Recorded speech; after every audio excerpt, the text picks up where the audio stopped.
All-time high, market low, plus 500 gives you control. Imagine being able to build an app with your name on it. Guangzhou is able to do it, bro. Yeah, same sentiments, man. And I know even after this MSC concludes and whoever is crowned champion, there will be months of people talking about what happened this MSC, what happened through the brackets. There's so many surprises just all added up together. People discussing, was it entirely the meta? Is it just people obviously catching up? Are there more just teams that are surprising everyone with their own strategies? I mean, there's so much to talk about and kind of digest here throughout this MSC. Sometimes it takes a little time afterwards to really get the right answers because you're still processing in the moment. You see those bottom sides of both brackets, Group A and Group B. We have not yet gotten an advanced team for the knockout stage from that side of the bracket, which means Onyx and Selangor Red Giants. They will be crushing somebody's key here. One team will go home, which means we have the winners of the previous MSC, previous before this one, so 2 MSCs ago, and the winner of the MSC 3 MSCs ago, both having a chance to go out alongside Team Liquid PH, which would mean 2 of our 3 overall winners no longer here, Lefel. I mean, like, here's the thing. When Selangor Red Giants plays, we also have to see what's going to be the starting lineup, right? Because with Sakai's, unfortunately, they struggle a little bit. When Uni came in, he even said in an interview, it was an easy win. I don't know what's the big deal.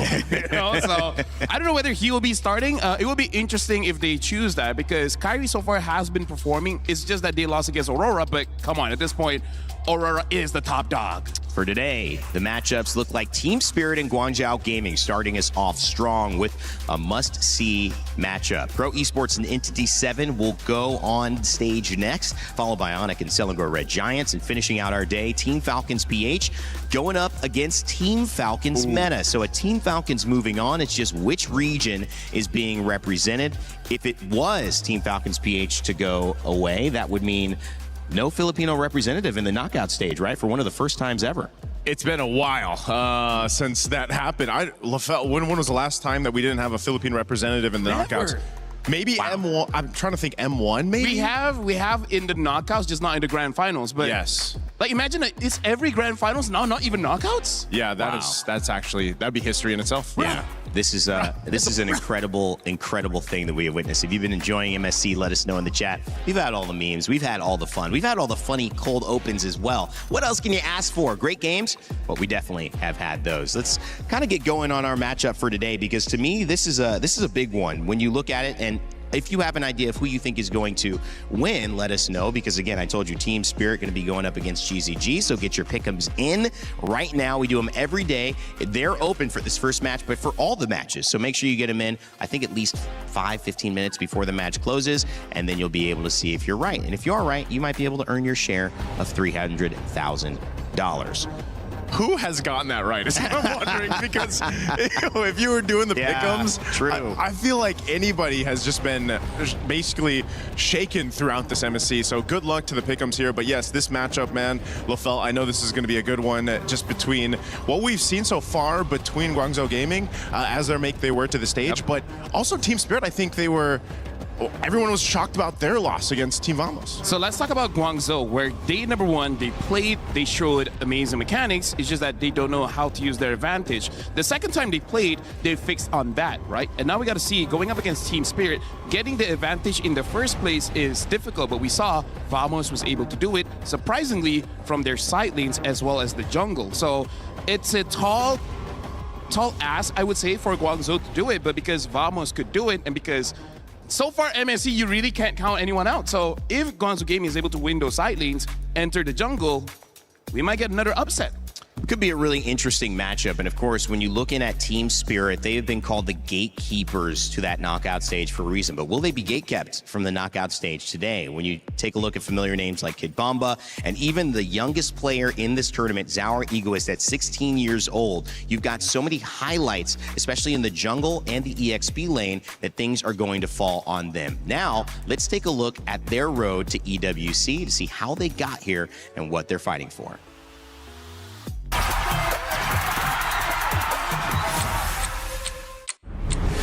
Team still winning, how can I flop?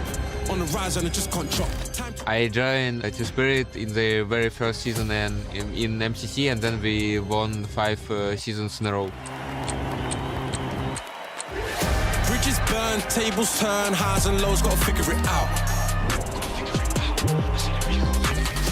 So in this MSC we have Zaur Geist in jungle and not one shot, and I think Zaur is just a young talent like Donkey in CS2, and he have better communication with team. His mechanics are also great, so we trust in him a lot. It's not that we didn't want to work with him earlier, it's just that it so happened that everything came this way and he's only in the team now. But obviously the good thing about him is that he's 16 and obviously very talented, so I have high hopes for him. It's really going to come down on how he's going to feel in the game.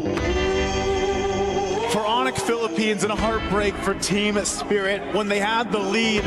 I mean, if you've been watching MSC up to this point, you know that even if you have a 7, 8, 10,000 gold lead, a game can still turn around. It's very sad to lose like that, especially in the last game where we had a 10k gold lead, and then to the rest of the world, we have been known as a team that's more concentrated on their micro, more on fighting. We tilt, we choke, that's the opinion of the other teams. But this year, this tournament, we have new goals and we really have been working on our attitude to get better in game and outside of the game. So I really hope that we won't let the fans down and that we're gonna give a good show. This MSC we hope to prove that we can beat Tier 1 teams in South Asia, like. In a way, starting from zero, but also in a way, knowing from your past experiences and trying to improve everything. We're always confident, but this time it will be like better results and not only words.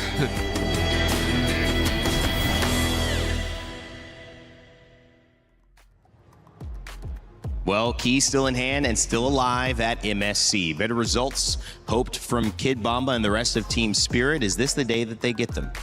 I hope so. I hope they can unlock that spirit that they have. Team Spirit's showed us a whole lot over the previous internationals. You know, this one's a big game for them. We have to go ahead and focus too on what they need to change. I think the side lanes right now is where a lot of focus for the teams or for the draft, because someone like Kid Bomba is very reminiscent of someone like Sanford in the sense of their playstyle, what made them so dominant in a certain meta. But they necessarily can't exactly do that now, I feel like, because of this current meta. Because you kind of have to change the way you see the game, right? Before this, they can play selflessly, meaning playing for themselves. But now they got to play for their team, right? So that means that you're going to use a hero that doesn't necessarily win you the lane or anything like that. It's just like, okay, what can I do to help out my jungler? And it's always that, but the priority shifts, right? Before this, you can outplay and then your jungler still gonna have a good time. Now, it seems like you got to sacrifice sometimes a little bit too much, and that's just not their playstyle. Where those sacrifices are being made, where those sacrifices are being made in the draft and in the team, in the who plays what. We've seen Paquito have impacts, whether he's in a gold lane or whether he's on a comfortable EXP laner, and that could just be the difference. So teams trying to figure out that balance. On the other side of this, you've got Guangzhou Gaming, who are doing their best to represent China. It would be the first time in international history that China's been able to make a knockout stage. If they win this game, but of course, the Gatekeepers Team Spirit standing by, trying to make sure that May and his squad cannot finish it up. Their road to EWC as well, they're hoping to do something unthinkable.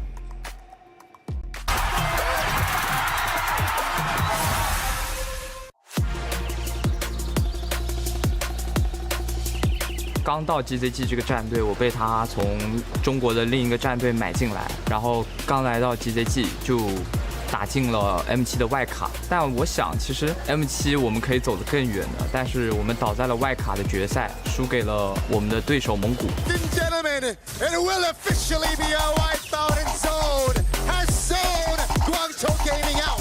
所以那场比赛结束以后，我觉得很可惜，抱着我的教练哭了。 Stop him and the beast rappers at the feet of Guangzhou Gaming。在 SCL 夺冠的时候，就我忍不住在赛后采访里哭了起来。我很想赢，每次赢了我都很开心。但以往经常了解我的观众知道，就是我哭经常都是输了才哭，但那一次是第一次赢了才哭。我觉得我们做得很好，就是这种情绪在我心里涌出来，就使我落泪了。我觉得这是给我们训练，就是我们在训练里付出的努力，我们比赛里。我观看了这次在巴黎开赛的 MWI 女队拿到了8强，其实我有一点难过吧，因为虽然他们拿到了很好的成绩，我本来是开心的，但是我难过的是中国赛区的男队一直都没有很好的成绩，反而是我们的女队先做到了，所以我觉得我们男队需要一点突破的力量。我希望中国的粉丝能看到的是中国队伍热血的一幕。我觉得我们可以创造以往没能做到的目标，所以我想跟我的队友说，放轻松点打，对面很菜，随便赢了。Unprecedented, surely, but people are starting to realize they're just one game away. A strong result for China and their men's side in Guangzhou Gaming would prove an accomplished EWC and probably one they would enjoy in the international MLBB scene. We'll find out. The game's about to get started. LaFell, both teams, whether it's representing China or EECA, have a lot that they're fighting for. I mean, like, here's the thing. Even through the video of Road to EWC, we see them that multiple times they've been close. They're always just one game away. I still remember that one. That was a reverse sweep back in the wildcards. Like, even looking at the odds here, Team Spirit 81% are voting for them to win. But we've seen saw the odds yesterday. Hey, man. Seen what has happened so far. Like, for me, I think that Guangzhou is hungry enough because they know how hurt they were when they were close, but it wasn't enough. Yeah, I think for a lot of the teams here, this has been the case, right? They've always wanted to go ahead and prove that they're worth the knockouts, worth a championship even. And some of those teams that people might have slept on a little bit going into the Nationals, now they've been making those chances happen. I mean, again, Entity 7, a team to make basically shockwaves across the world of competitive MLBB is a statement enough. And I feel like a morale boost for all those teams trying to knock down some of these teams that have stayed at the top for a while now. At this point in the tournament, LaFell, you can't expect anything. No, honestly, anything can happen. Like, I'm all up for it because it has been boring for the past few years. Yes. Because we roughly know what's going to happen. We can call the drafts. Now, every single day, something new comes up. Well, whether it's EECA, proven to be the gatekeepers so far, whether it's China on the men's side of things, seeing the result of MWI, Women's China's team, trying to match it and maybe go even a little farther. Two journeys collide here as we begin the first matchup of our series where one team is going on and one team will have their key crushed. Let's send it over to the stage to begin our final day of groups of MLBB.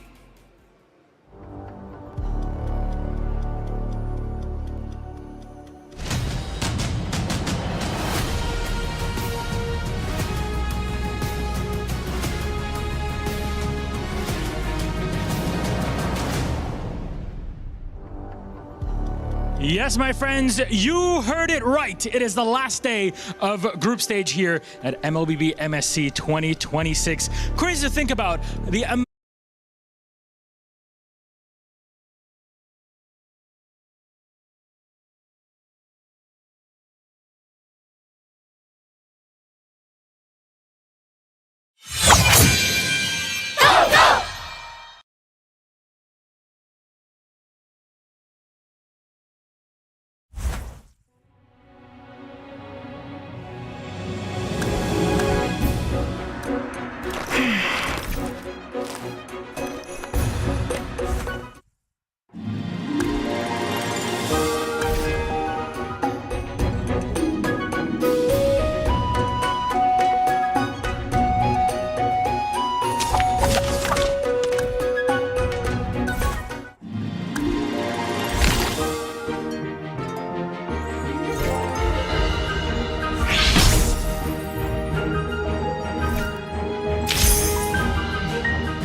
With Kung Fu, even the greatest force hold your beliefs firmly, and they will become your fist.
tour of Erudicio, the secret to being a good gunner.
A sweet whisper is all it takes to lure the meek lamb.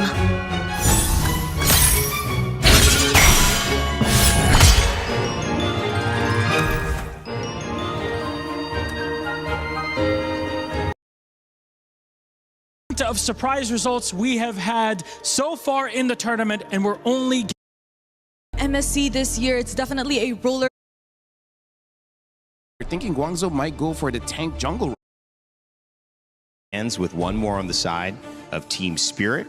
Expecting anything funky from them. Cold Star, coach getting him ready for this. And Sunday as well, coming in with a plan. Both teams have seen the stats, like you mentioned, Claude's low win rate and also the high win rate of Harara, but that's not necessarily a part of this matchup.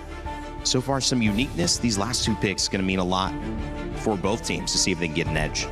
I'm wondering too, even for the roam options for Guangzhou Gaming, you know, what do they want to bring out? Just because you're already against the Spellrick, you don't have the Atlas, you guys took that out. You know, what is the play here? What do they want to fight against with this? And now the Cho being banned out too. A hero that's great for going ahead and, you know, obviously going for those pickoffs. So do they pick up the roam now? That's what I'm wondering. And the interesting thing here is they pick up the Alice. Oh. So is this going to be Alice jungle? Alice? We've seen it in MWI used by Na'Vi, and it did look pretty effective. Because here's the thing, Naisu, the thing that I was about to say about the roam, they need someone that can either heal or give revitalize. Because look at the 3 heroes of Team Spirit. Yeah. This is a draft that they can keep on fighting for even 2 minutes. Yeah. Right? They can fight for 2 minutes, and then eventually maybe Guangzhou will not have enough. Like Guangzhou, the moment carry dies, that's where Team Spirit really comes alive. So it's either I need more sustain coming in from Guangzhou here. Hylos or Gatakacha is basically what we have as an option. The Brody and the Eudora get picked up. Solid choices here. Honestly, for Team Spirit's lineup, they have everything they need. I feel like Hylos would be a good pick if they want to go for a healer. Yeah, maybe something like a Matilda S or something like that. But I feel like the safest is that Hylos. Well, you don't think it'd be a jungle Paquito, though, right? I mean, we've seen Paquito go in the jungle previously in other metas. Yeah, but like, if you don't have the flicker, you can't make those TikTok montages. You can't make them, yeah. Yeah, you can't make those highlights. It has to be the Alice. It has to be the Alice. Yeah. Well, Valentina picked up. We thought that might just be warding off something like the Belleric and using it. Maybe Alice was in mind all along and taking the Valentina away since the mid wasn't shown on the side of Team Spirit, so that they couldn't steal from her. The Grok picked up at the very end. How do you feel about that, Naisu? I feel like for Guangzhou, they're going to their identity, which is hard engage, hard dive. Because at this point, basically all of them have to go all in. And I think that's dangerous. But if they're able to take out Eudora first, then they're fine. Because they're not swapping. Because the thing about the Eudora, it's an AO. It's Paquito jungle. It's Paquito jungle. That's why I was throwing out there. Wow, wee, wow. That is a wow, wow, wee, wow. Ooh, wee. Bodhi on the Alice. May on the roam with the Grok. This is going to be fun, guys. Well, what do you expect? 10,000 steps or the journey of 1,000 steps or 100 days or whatever the metric is now. We know the first one is going to be important. Whoever wins this off to a great start in a best of 3 that sends one team to the knockout stages and one team home. And to kick it off, we've got 2 casters ready to go. It's Mirko and Brigitte. We're kicking off the final day of the group stage here in MSC at EWZ 2026 with all elimination matches, starting off with Team Spirit coming from a loss and Guangzhou coming from a win. Who will get it this time around? Let's see here in game number 1. Mirko, I feel like the team fights for this game are looking to be pretty long between these drafts. Oh yeah, that's for sure. It really is going to be a lot of back and forths here for both the Team Spirit and Guangzhou Gaming. Spirit, at least it's more of the Spirit we know coming into this matchup, right? Yeah. It's also Spirit finally leaning into the meta for the mid lane. For the most part, I think the first 2 matches of Team Spirit, it just looks so weird for Sunset Lover because he's always been placed on heroes like the Valentina, evading away from the meta Eudora. Yeah, and now the Valentina's on the other side, which might just go down here. Quick rotations from Spirit. That's an early first blood. And that's exactly why you want a Eudora with you when you have a Hirara, right? Like, I mean, people have been talking smack on the Eudora because of certain few matches yesterday, Onyx and TL notably. That's why you still pick it up though. It enables the assassins so well just by bursting them down. Pull yourself together though. That's a bit new, the Master Assassin for Psy, and Hiko's actually taking a Festival of Blood on the Brody instead of trying to bully the laner on the Brody. All right. Yeah, I mean, interesting.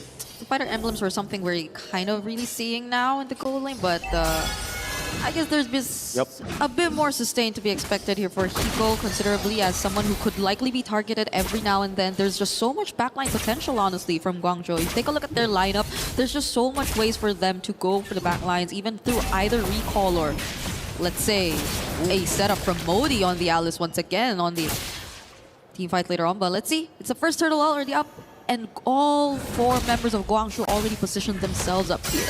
Zara's already going to get level 5 here from this Lizard.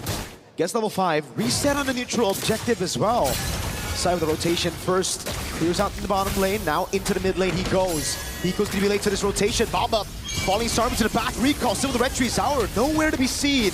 So waiting for the right moment, and Team Spirit will give over this neutral objective. Wow. No one went down there. I mean, Psy was there too, but I guess they weren't really able to deal with Sawo nor Kid Bomba first. A lot of their resources were used at the exact same time. So I guess it pretty much really boiled down to who really got the red tree in that scenario. It was clearly Guangzhou Gaming who got the better of them. So now they don't necessarily have the advantage, but I think it's somehow working out. So far, they did lose one in the process, but that's the thing. I don't think there have been any direct trades as much just yet. Team Spirit seem to be the more proactive ones despite everything that's happened so far. And I like their understanding of win conditions here in this game, right? Yeah. Their composition, yes, is very good at team fighting, but Guangzhou Gaming have kind of like hunkered down for the neutral objectives of the composition. Bomba's though, falling Star Moon by Bomba. Needs to get that skill 1. Good stun from Sunset Lover. Even an ultimate.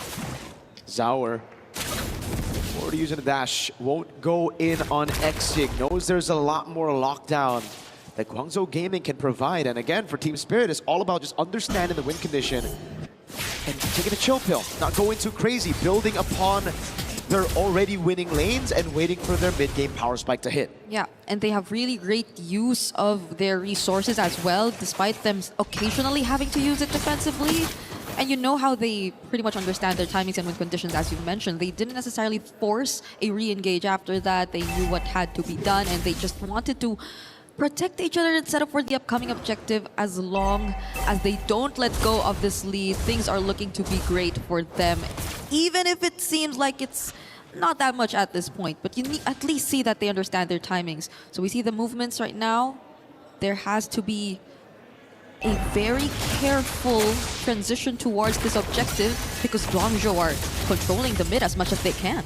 Yes, how we're gonna get chunked as well. Has revitalized, but I don't think he wants to use it just now. Sai gonna try to go for the burst down, and it's instant recall with Retribution. Now the Wrath of the Giant lands onto the stun as well. Connecting in the back as Sour walks up, Bomba with a flicker, finding the damage on Xing as Sour walks up, and the knockout strike comes around. Throne of Ruin blocks 3 members, but Sour is still right there with the rest of the team. Revitalized, kept Team Spirit safe. So again, it's Guangzhou Gaming with the neutral objective. Spirit with the winning team fight. And it seems like the lead just ballooned for Spirit rather than Guangzhou, just because of the amount of kills that they got, and now they might be the ones to be rotating towards bot lane first. Oh! Crazy damage! Oh my god, through the wall! Hiko lands the shot, and Mei just got bursted. They don't get the turret, but that was a statement right there from Team Spirit. Now it's a 2k gold lead. Modi already down to half HP. And they've just solidified their lead and advantaged here in the bottom lane. I think they're really taking control of the sides. And as much as you're seeing really careful movements from their mid, it's understandable, it's warranted. And they're not losing out on too much.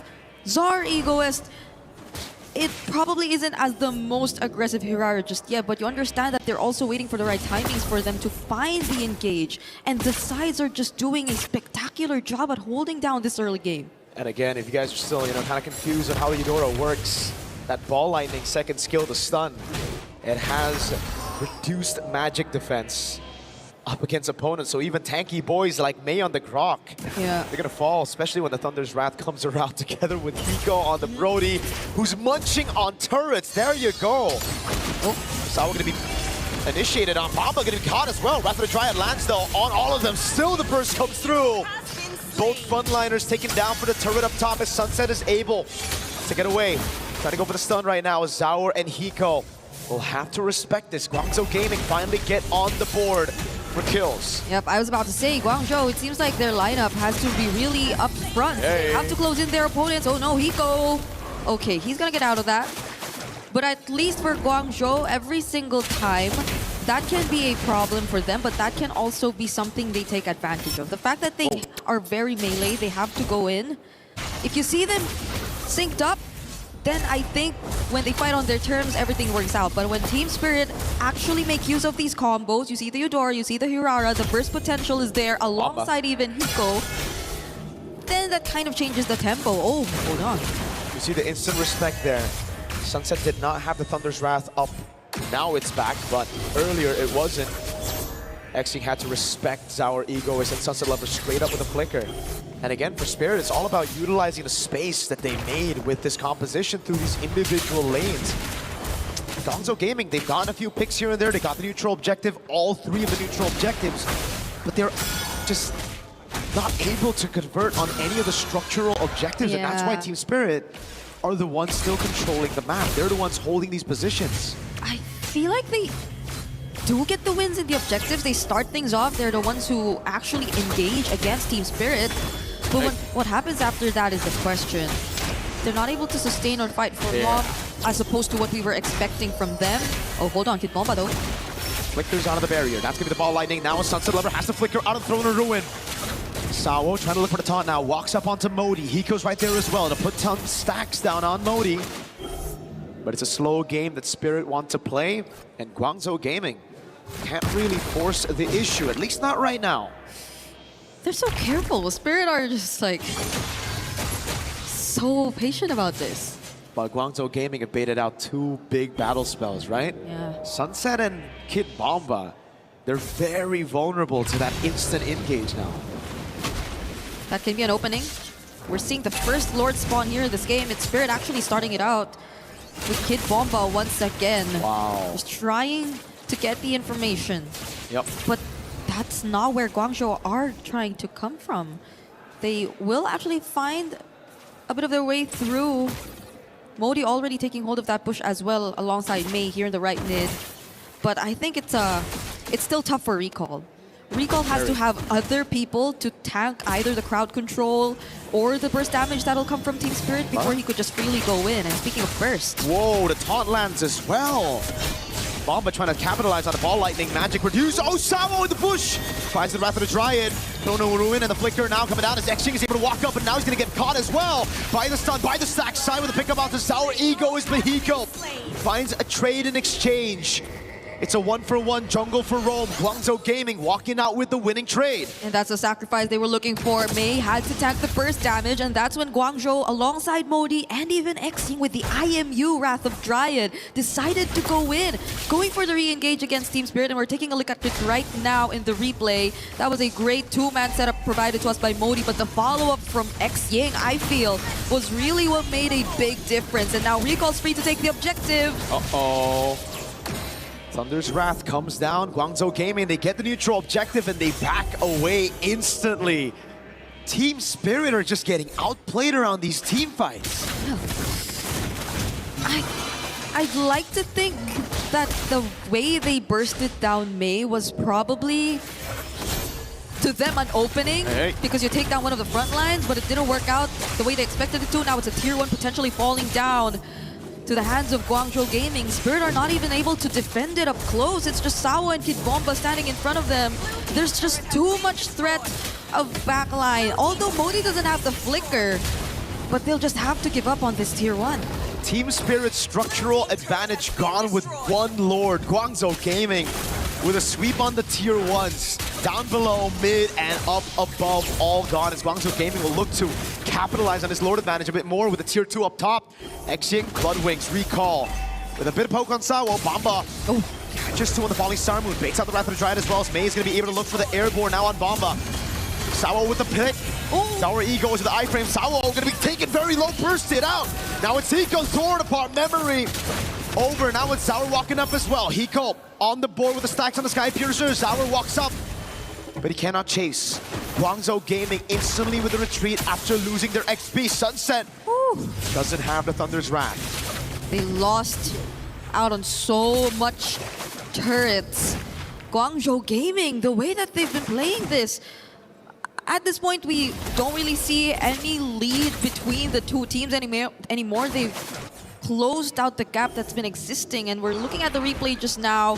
It looked like a fight that they still wanted to take. Modi actually found some setups here and there, but Sai had to focus down on Sawo, and that was a lot of time. That was a Belleric who definitely took a bit too much of their attention, and so they just probably really had to settle with that, also trading Modi in the process, but it's still a huge advantage for Guangzhou Gaming nonetheless. You see a lot of turrets already taken down, and them starting to transition into a playstyle where it feels like they're just guarding all around Sai, who's already 3-0 on a carry and looking like a massive threat now that we're approaching the 12-minute mark of the game. So it's surprising to us, I feel, to see Spirit in this situation again, because I feel like entering this matchup, considering the matchup, you would really consider that the underdogs would be over to Guangzhou, but it's another potential upset all over again. At this point, the upset would be if Spirit wins, right? It's the favorite teams losing out. That will be the real upset after yesterday's outcome.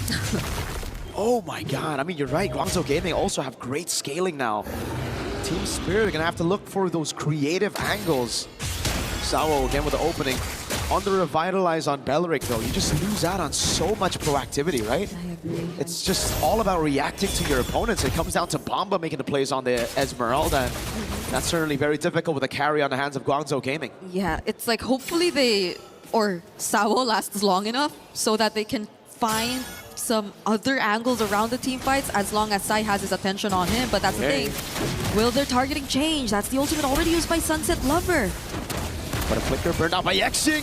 Tectonic charge on the Throne of Ruin, misses Hiko by just a bit. Sawo able to go in, and now it's gonna be Saur walking up, capitalizing on the flicker, already used up, now the Purify burned by Sai. They're gonna go for the retreat. Saur with the steal. Bumble with the flicker in forward, and Saur still able to survive as Hiko picks up another. It's a Mega already for Hiko as he looks to go for more stacks on the Sky Piercer. Finally, a team fight win for Team Spirit.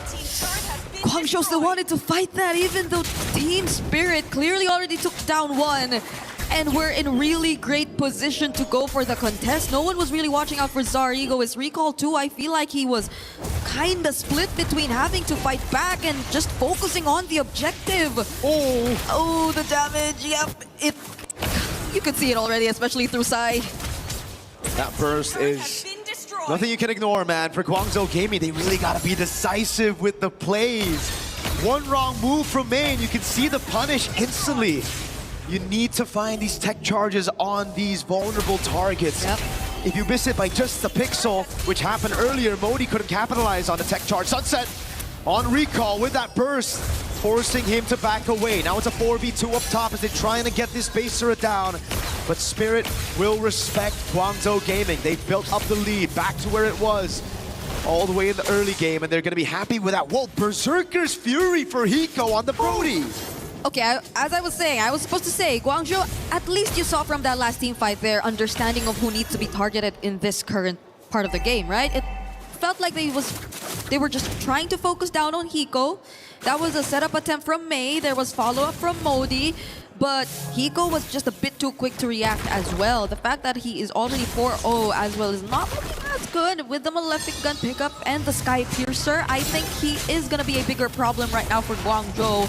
On top of the fact that Zar Egoist seems to be a bit too free as well in just trying to find these targets.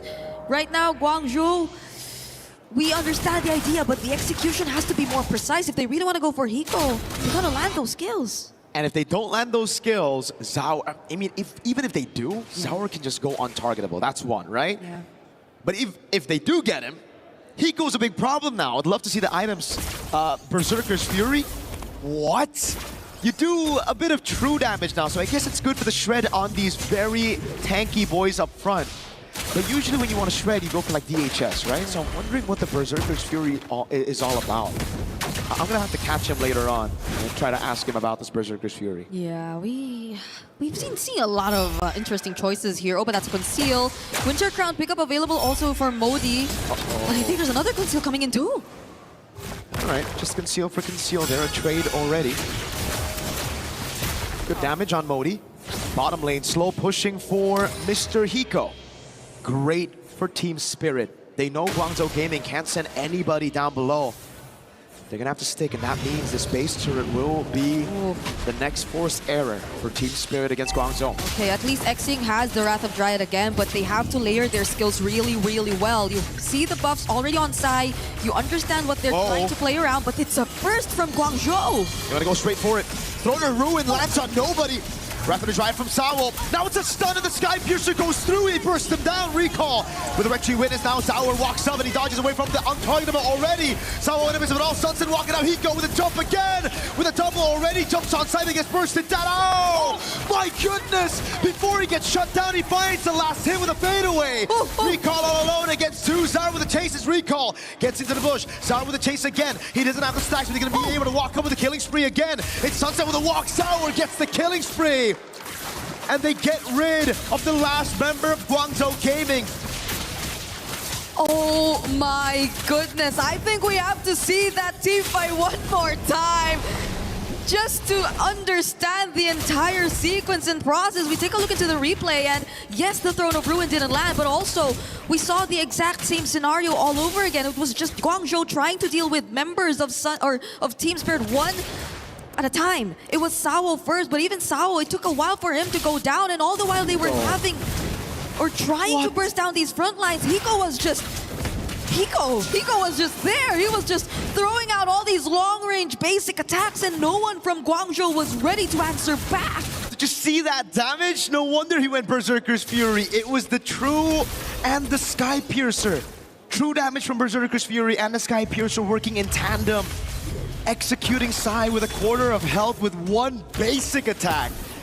Hey, he might be onto something, this Hiko boy. Yeah, how many stacks could he possibly have, right? If he's 7 kills, we're not entirely sure if he got the Sky Piercer even before he got all these kills. Okay, it's 42. It's 42 right now. Not looking so bad, but oh my god, this is terrifying. Because at this point, you see the damage of a single basic attack. What happened to his Berserker's Fury? Oh, it's an immortality now. I guess he sold it for the immo. Yeah. That's a very weird build. Heptasee's Haas Claws. Did he sell it for the Haas Claws, or did he sell it for... No, he had the Haas Claws. He buys the Berserker again. Oh, throwing a Ruin on Asawo. Falling Simon to the back line now with the Wrath of Dryad as well to peel, but Bomba's able to flicker out as Hiko puts in those stacks. Sour with the walk up again. It's going to be the winner crown from Modi to try to stay alive. Hiko missed that first skill. Couldn't get the torn apart memory. Now again, I want to see the items. Okay. What did he sell for the Berserker's Fury again? Did he sell the immo or the boots now? No, he has immo, so it's the boots. Or is it the Haas Claws? Because I think he had the Haas Claws even a couple minutes ago. Wait, oh wait, it's gone again. What? Wait, I don't get it. Wait, he sold boots, and then he bought Berserkers, but it's gone again. Is this a visual bug or is it actually gone? Did he misclick? What is he going for now? I got no clue, but like, he bought Berserker's Fury twice this game. And he hasn't replaced it with anything just yet. Maybe we see it come in.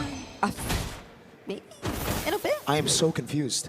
Okay, yeah, it's actually the build. Yeah, and what? Where is it? Where is the... I want to see the Berserker's Fury. He's probably looking to pick up something. Did he sell the Berserkers by mistake?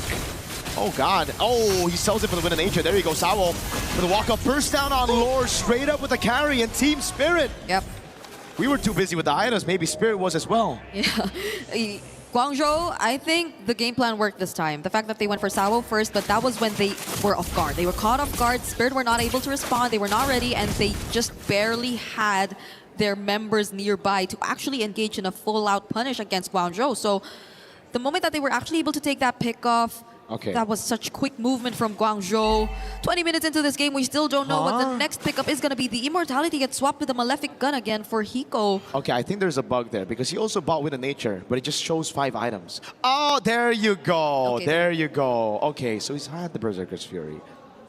Yeah, that was just so weird. But okay, Wind of Nature. He sold the boots for the Wind of Nature. Now we know for sure. Okay, I think this is the final answer right now. I doubt there will be any swaps from this point onwards, not unless we see the Wind of Nature actually getting used. Oh, Kid Bomba, that was really far positioning you see from him. Team Spirit, this is 21 minutes, Mirko. This is very scary. Sour gets caught by the barrier. Lord, Evolve, charging into that top side already. Throne of Ruin, and the Blinker catches Hiko!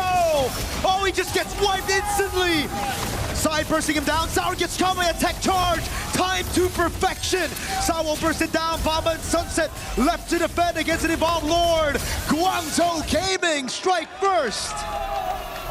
Such precise targeting and focus onto Hiko when it mattered the most. Modi on that Alice with the setup. And the follow-up to Guangzhou. For the longest time, it seemed like they were always just after Samo, but in that last moment, in that crucial game-ending siege, they got the target they needed to find the most. And Hiko, without the immortality, he had it earlier, but without it now, he was just a much easier target to take down, and we're not entirely sure if Guangzhou were aware of the fact that he didn't have the immortality at the time, but it was such a smart and quick decision that you get to see from Guangzhou Gaming as they secure game number 1. A fantastic game number 1. Again, just capitalizing on these vulnerable backliners. The Eudora and the Brody worked well in the early game to get structures, to get a snowball, but that one big team fight set them back so far. And it gave Guangzhou Gaming the right opportunity to scale up to where the Alice and the carry could just carry through. And again, Modi. We've been seeing him on the Yuzong carrying through these group stage matches, now on the Alice as well, catching Hiko. Right as he sold his immortality for the Wind of Nature, man. Yeah, it's unfortunate. I feel like what you said about the Belair just waiting for Guangzhou was a bit too true in this scenario. And even for Kid Bomba, I feel like there were just moments they were waiting for Guangzhou before they also got to set things up for the team. And that did not necessarily work out for them, because you see every single time it's Guangzhou starting the fights, it's almost them winning it every single time. And in this meta, Brigida, it comes down to who makes the first move, right? It's all about tempo. It's all about you making that step, being the proactive team. So Spirit, with the draft again, they already kind of put themselves in a very reactive composition. They're forced to react to all the moves, and when this happens with an Evolved Lord, there is not much you can do. Yep, it's just overwhelming crowd control that you see from Guangzhou as well. I think there's a bunch of things we gotta break down about that game, so we're throwing it over back to our panel.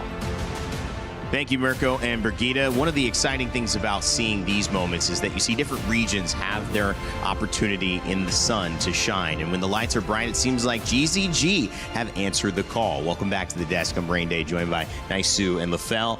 Naisu, China, one step away from making history. This is, again, this is how things have been going. You know, it's so exciting to see. And I feel like when you watch that game alone here, they made clearly some mistakes at the beginning, but they adjusted towards the end. I mean, even Lafell and I were wondering, like, some of those initiations from Modi on the Alice were questionable, but then that one at the very end where he caught 3 in the base, perfect. Even with the Grok, right, from May, there was a couple tech charges that were kind of a miss, and then he landed some great ones. So again, this is the adjustments that they needed to make, and now they have the upper hand against a team like Team Spirit. Yeah. Honestly, like, Mirko got it right. Where we saw in this game, it was mostly Guangzhou Gaming. They were the ones that's engaging the fight, where Team Spirit just tried to react, right? And this is not new. Guangzhou has been doing this throughout all the wins that they have. They just have that Ni Hao energy where you're like, we're coming in. Yes, sir. And then you just have to accept us coming in. And at that point, Team Spirit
The secret to being a good gunner. Always stay positive.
Believe in hope, and it will. Strength begins with compassion.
honestly, like I gotta say, for the telestrated later on, it's mostly on mistake.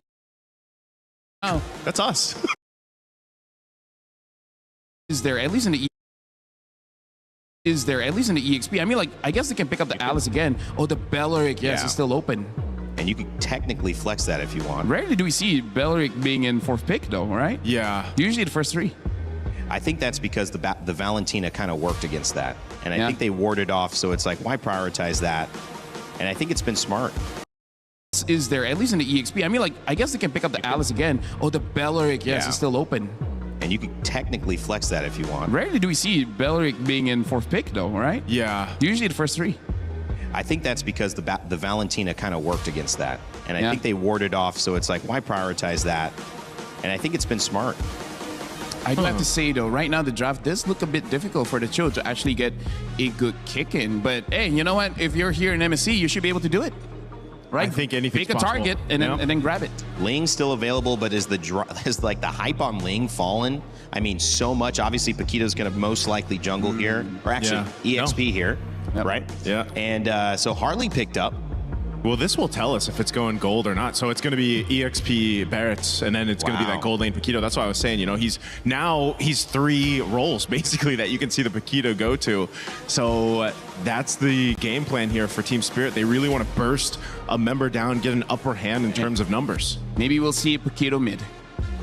Yeah, you know what? I've heard a lot of things. But yeah, right now for Team Spirit, they're using a draft with a lot of forward momentum, having the Barats being the main escort, and then having the Dura as well as Harley. You should get a kill. And now a Kaja gets picked up. So the moment a Cho or a Harley overextends, the Kaja can help them get a kill. That's what he says when he ulted. When he got divine judgments. Kaja. Dude, they're digging deep into the pockets here. Another unique hero for MSC.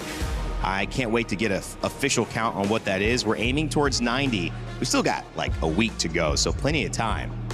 I hope by the time we get to the knockouts, which is just in a few days away, we still have unique hero picks come through, because it's just been so fun to go through these drafts in this meta.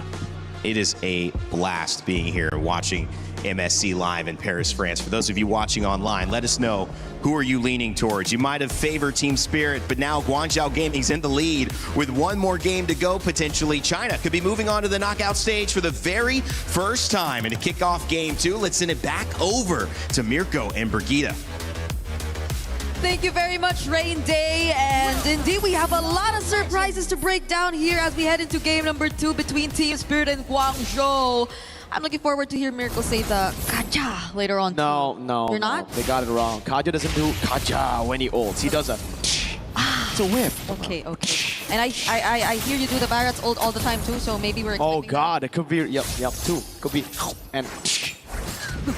That's a lot. But it's surprisingly actually Hiko on the Paquito this time. So we thought it was a jungler all along, but they do decide to flex it eventually here. Could we expect like maybe better synergy across the board though? Because this is looking like a Cho Eudora, yes. I don't know. Right now, it's looking very TLPH. I'm gonna be honest with you. The composition of Team Spirit, putting Bomba on a Barats, it's like putting Sanford on a Barats. You know, it's like, I don't want to see that. Okay, so they have to make this work. At least that's what we're getting from now. And we take a look at the emblems too before we move on to this game. It's been a while since we've seen a Kaja, so I think it's still very usual. See the support emblems come through, the additional speed and the Brave Smite. Pretty much same across the board, I feel, for majority of our heroes this time. Oh, well, whoa.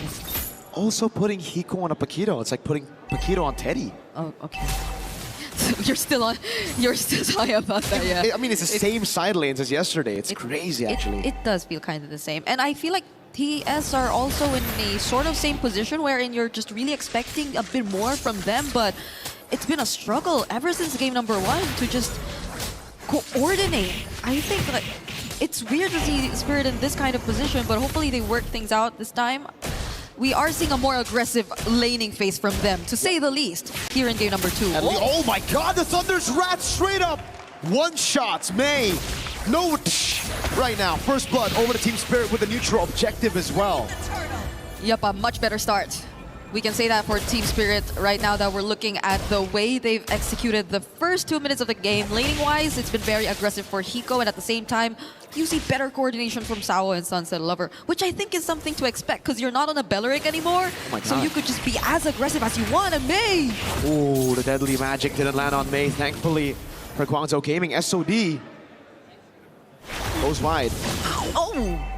Okay. An attempt, you know, Sunset Lover flickers out of the way. Yeah, it's a IMU. Daytona's welcome from Xing, supposedly, so that changes things a bit too. Xing will be, I guess, picking up the Daytona's welcome or either the Way of the Dragon more than anything here from Team Spirit's composition. But how are they able to utilize that? That's like 2 potential lockdowns or pick-off setups, and the damage is mostly gonna come from Recall, at least for now in the early stages of the game. But has Recall been having a good time? Because I think he's already a level behind Zarigo is. Bomba's doing a lot right now with just delaying the jungle. He's going to lose out on a bit on the bottom lane, but it's going to be pretty good to stop Recall. As you can see, Zaur is really capitalizing on the fact that he's getting so much more space, so much more room to farm up, a whole level ahead with a turtle as well, instead of a Belleric. Yep, and that's what we've been waiting for. Right now, Spirits seem to be back on track, at least for now, as long as they get to sustain everything that's ongoing. But the Belleric is potentially, if they fail, I think that could be an angle for Guangzhou to just really go for the punish. At least they have one way to get AoE setups and not just either the Kaja or the Cho if it ever boils down to a massive team fight. But let's see, Spirit are now positioning themselves across the objective. It's not like Guangzhou are looking to contest, however, or it will take them a bit more time. Yeah. Guangzhou Gaming were able to control all the neutral objectives in game number 1, and that's what's set up for their late game. Position, space, everything to scale up. This time, Team Spirit don't want none of that. Oh, up top, whoa, what a kick from Sao! Where the Dragon kicks the Kaja back into Hiko. And it's yet another pickoff. They're really utilizing the strong side well. Sao with the deadly magic, Sao with the walk up as well. The Purify already out earlier. Oh, that's the Ball of Thunder. Bang! Goes down to Moskov. Sai down, Hiko with the hits on the turret. They've learned their lesson. They've learned their lesson. They gotta be the more proactive ones. They gotta be the ones starting it off. And with this lineup, they're definitely doing it. Mei has not had a single Divine Judgment in this game. And you could see that Sao's just starting to feel it on this Cho. It's like watching... Oh my god, Bomba. He's getting free turrets. Guangzhou Gaming are the ones reacting to everything. And it's not the right reaction either. They try to go mid for some reason. And Bomba just stomps down bot. That's a free turret for a Barats. Okay, at least for Guangzhou, right? If we're looking for potential angles that they can turn this around, they have plenty, and it's a Flicker Belleric as well, so they could just try to go for more counter-engage as long as they feel like they're already on the same page. Because at this moment, oh, hold on. He goes for the whip now. Bomba with the response, throws him into the wall. Ball of Thunder, Bomba with a chomp. He just swallowed Mei whole. You saw that, you saw Mei, he tried, but Guangzhou, it didn't feel like they were ready to follow up. Ooh. It's tough, it's tough. Very tough. Recalls forced out of the fight, tier 1. Free for Team Spirit, Sao. Doing a good job on this Cho so far, and yeah, like you mentioned, man, Mei cannot really go for anything. That's gonna be a free purple buff as well. Oh, Ball of Thunder lands on everybody. Thunder's Wrath as well. Wrath of the Dryad. Holy moly, lands on Natalia. All 5 Natalias. Okay, it's Guangzhou facing a 6.5k gold lead this time. Spirit have completely turned things around and are looking real good in game number 2. A potential game 3 is potentially coming for us at this point. If you take a look at Team Spirit and the current situation that they're in, because I think the panel also touched on how maybe, yes, they can utilize the Kaja to punish some of the overextensions that have been happening or that could come out from Team Spirit, but I don't think we've seen any of those. It's more calculated backline engages either from Zar just to force reactions out of Guangzhou. It's more pinpoint and precise Way of the Dragons coming in from Hiko. I don't think he even had to use the Flicker as much just yet because it's always Guangzhou tending to overextend, but they might actually go for one this time. They don't risk it as much though. There's still tier 2 turrets across the board. Eudora is so annoying. Xing just walks up a bit too aggressively. He didn't even walk up aggressively. It was Team Spirit with a conceal. And he's forced to go back to Fountain. Tier 2 up top taken down already. Team Spirit with a 7,000 gold lead. We've seen comebacks before, but it is going to be very difficult for Guangzhou Gaming as long as Sai doesn't get space to farm. This has been a very difficult Moskov game. Like, Sai has just not been given any space, any lanes to farm up. And how far behind could he possibly be? Because he's already 2 levels behind of Hiko. I think there hasn't been much opportunity for him to also take some gold to catch up. And Guangzhou are just really investing in defense right now. They gotta put up their walls. You have to have Modi reliable enough to tank everything, because looking at Guangzhou's lineup, it seems like he's the only guy you could really rely on to do that. Xing and Mei, they probably want to go in for the more aggressive setup plays and pick off potentials if ever they do find any. And he also picks up the Eudora ultimate instead of any other setup. So it's just probably all on Mei right now. They need a bit more of the damage to come through because, as you mentioned, Sai is taking a while to scale up and he's probably behind in terms of items right now. Very, man. He only got the gold staff earlier. That's his second item at 8 minutes, so his third item, Power Spike, might come through in like 10 minutes, looking at the pace of the farm. Spirit gonna get this for free. There's no chance Guangzhou take it unless Sai gets an SOD, but Bamba knows better than to leave that open. He's able to body block for Team Spirit. Zauer also still with the retreat, just in case. I remember a crazy steal from Oheb last year against Onyx, also in the group stage. I think everyone learned from that, you know? They're just starting to guard the bushes wherever or whenever there's a Moskov on the other side. But look at that gap between Sai and Hiko. It's oh my god, 7 to 4.8k. It's the same gap for Zauer and Recall. Oh yeah. The gold leads are placed where it's best. Even a 2,000 gold lead between the mid laners. Oh god. Xing would just be tickling Bamba whenever he goes for damage. At least they still have holy shields, but I think they're all gonna pop even before the Lord gets to approach the base. They've made enough room for them to utilize the Lord to its fullest potential, and Team Spirit, they're looking to take down a base turret right now. Sabo goes in! Uh-oh, Purify out already though. He's gonna get pinned down into the wall. Raptor is right from Modi. Taunts everybody with a big whip as well, but it's not gonna take anybody down except, oh! A chomp, Purify out from Sai. Oh my goodness! What is that damage, my guy? Recall pulled back into the cards! The poker trick Sunset Lover again with the lightning. Modi stun, he gets away. Now it's Hiko and the rest of the team pulling it out. Zauer with the walk up again with the poker trick, as that's going to be the knockoff strike from Hiko to lock Modi down. Zauer can't get the damage to take Modi out of side. Lands the SOD. 10-minute game for Spirit to equalize. Such great macro and usage.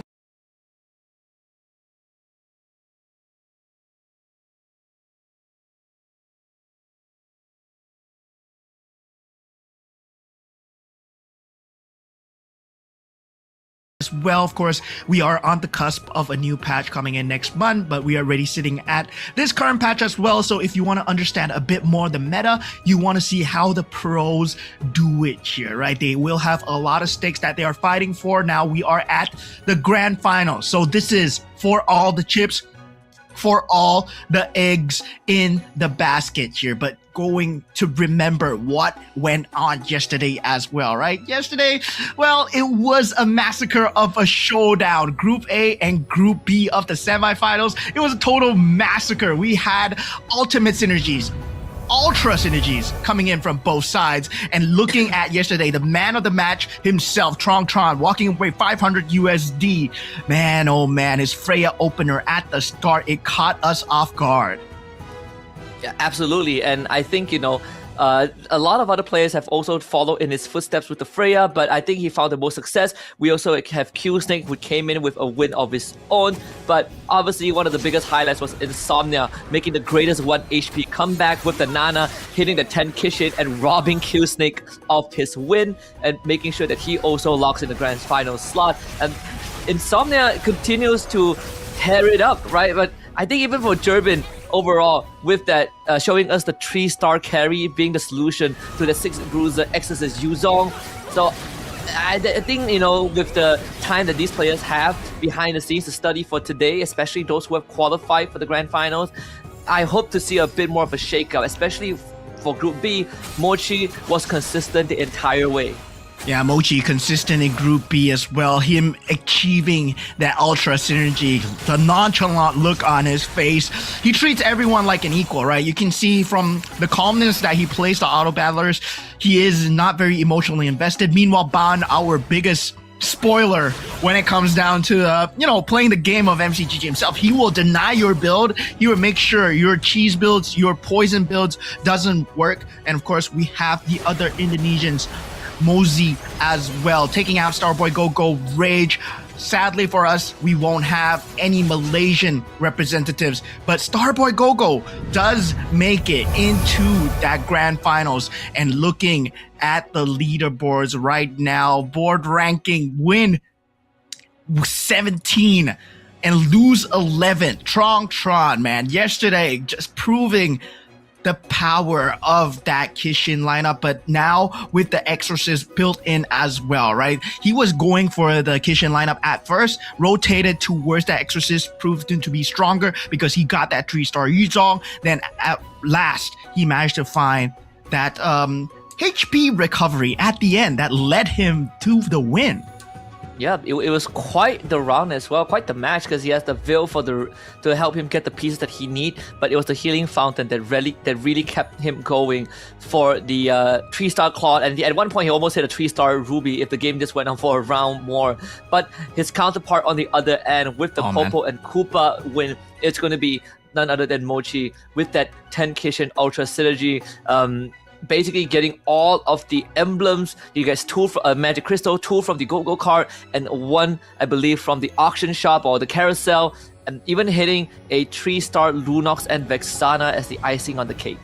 Yeah, this is one of the top 2 contenders here, right? When we talk about strategy, when we talk about consistency, being number 1, Mochi and also Tron, they have consistently trumped their semi-final groups in Group A and Group B as well. Tron may have fallen short in the end, but Mochi has a very consistent strategy. He respects everyone when he goes towards it, but this time there are much more spoilers. There are the top 8 now. You talk about, different people coming into the pool. There's Ban in the pool. There's Q Snake in the pool. There's also Morpheus in the pool as well, right? They like to go for very different builds. But when we talk about the tournament itself, how are we going to crown the champion today here? Because there is a very different format from yesterday.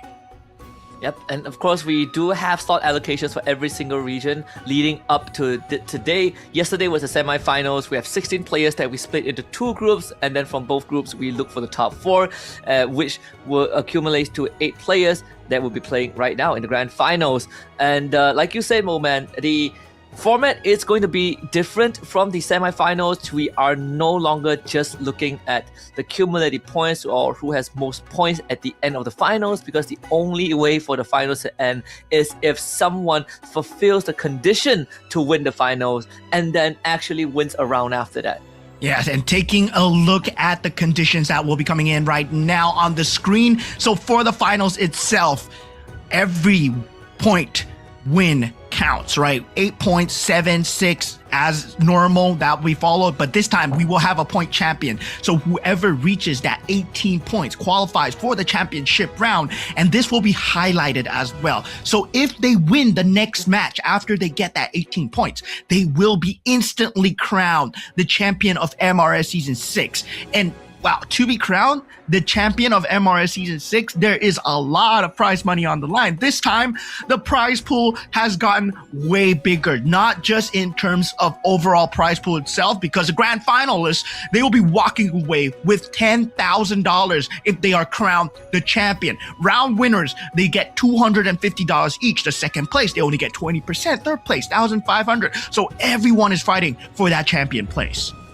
10 Gs for being the winner, and again you get incentive for winning each round. And just looking by the point system and how to reach the threshold of 18, the consistent players from yesterday are going to have a very good chance of meeting that condition, right? If you're top 3 for 3 rounds in a row, you're going to guarantee a minimum of 18 points. But we not only have the prize pool and the round win prize, we also have a special prize pool of $3.2k. And the simple way to explain it is that when the tournament ends, we will look at all of the commanders that is used, we'll tabulate the data, and we will take the commander that is least used with the fewest winning appearances along with the players who use that commander to win, and then they will split the prize pool of 3.2k.